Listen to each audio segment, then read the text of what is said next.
Jadi kita jangan masa ni habis gitu lah. Biar kita ada matlamat hidup dan berusaha supaya ada peningkatan dalam hidup kita. Kerana kita ni makin hari makin dekat dengan mati. Kita percaya tak percaya, yakin tak yakin, memang Allah Ta'ala buat lagu tu dah. Kita tak boleh ubah. Tak boleh manusia nak ubah buat musyawarah bahasa-bahasa bersatu supaya manusia ni tak mati. Mati juga. Supaya masa ni tak berubah. Berubah juga.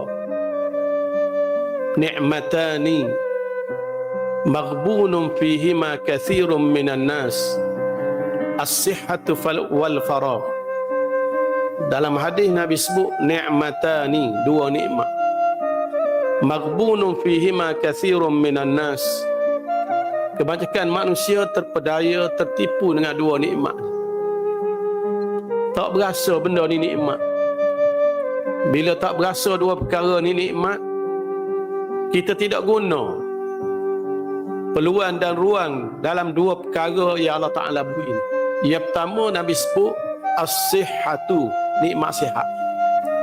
Sihat ni nikmat. Sebab tu orang tak boleh buat air besar, dia sanggup habis 10,000 obat. Kan? Dan ayatnya nikmat ni, sihat ni nikmat. Cuma kadang-kadang manusia ni ketika Allah Ta'ala beri nikmat, dia tak berasa. Setelah Allah Ta'ala tarik, baru dia berasa dan barulah dia merungut. Jadi kita jangan beri sabar tahap tu. Nikmat sihat kena guna untuk beribadat kepada Allah. Kerana kalau dia mari sakit, sihat tu tak ada. Tak ada dah. Dia tak payah hamba, dia sakit mari sihat lagi selalu. Allah Ta'ala buat begitu. Dan siang mari malam lagi selalu, tak payah hamba. Dia begitu. Dia buat begitu. Sakit sihat lagi.